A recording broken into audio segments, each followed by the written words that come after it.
I started Mobius Consulting 8 years ago on the 1st of March 2012.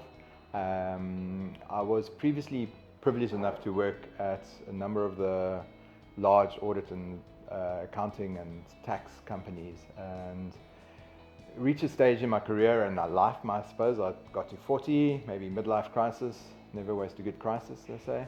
And questions kind of what my role in society or in the economy was. And the thing that I'd always liked doing for me personally was helping clients fix things. And I found myself in a space in the audit companies where you pointed out the same problems, you understood the context of the subject matter, but you were kind of limited to pointing out recommendations. And that got a bit frustrating, because year after year you would come back and the same issues would be there. The companies hadn't done what they needed to do about managing their risk or managing their information security or privacy or whatever that was. So it was a little bit frustrating on one hand. I come from a family of entrepreneurs, and I was always, around the dinner table, the odd one out with a job. My father had his own business, and my brothers ran their own businesses, and so that was always in the back of my mind. So that was all came together, and decided on forming a consulting company that could really walk the walk with our clients. Focused on subject matters, focused on information security, focused on cyber security, focused on privacy, and that's all that we do, and that's what we specialize in. But really to do whatever our clients need us to do to help them improve in whatever way they want to improve. So yes, we can do an assessment around frameworks such as ISO 27000 or NIST or some of the frameworks that we use in our sort of space. But our focus, and probably 80% of the work we do, is around helping what we call remediation, or helping them mature their practices. So it's defining and writing policies, embedding policies in the organization, reinventing or re-engineering processes, helping people staff at our clients understand what their roles and responsibilities are, delegations of authorities, the governance.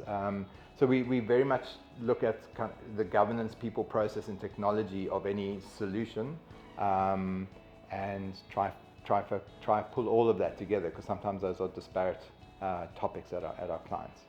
So it's really around helping them attain peace of mind. So one of the interesting things, there's several things that I've learned over especially in the formative time of starting up our own business, which is quite a nerve-wracking experience. I was previously a partner at one of the audit firms, and so leaving that firm, I had my director's diligence in terms of my duties towards that firm. So I didn't actually, until I left, tell any of my clients or prospective clients that I was leaving. And so it was a very nerve-wracking time. 1st of March 2012, kind of go out there and go, okay, well, were people buying from me or engaging with me because of me or because of the brand that I represented previously? And fortunately, it was people buy from people. It's true. And one of the decisions we needed to make was what to call the company.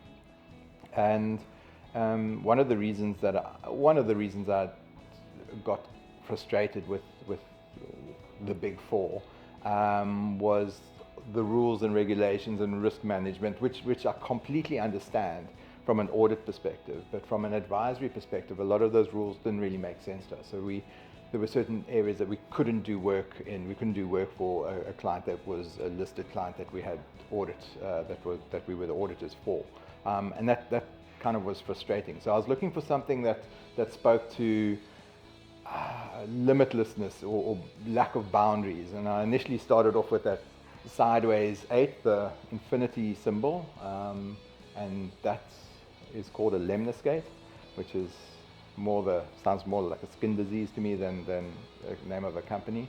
And through my investigations, I came across the Mobius strip, which I knew about before, but when I read around what it represented, it kind of just landed to me that this is the icon for our business. And the reason for that, it's kind of, if you imagine a strip of paper and you join the two ends, but then you flip this through, what's that, 180 degrees, it forms that like curvy sort of shape.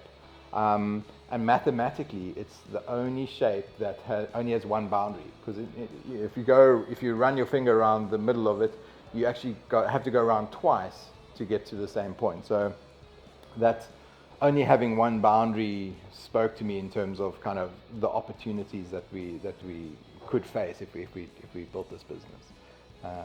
Yeah, that's where the name came from.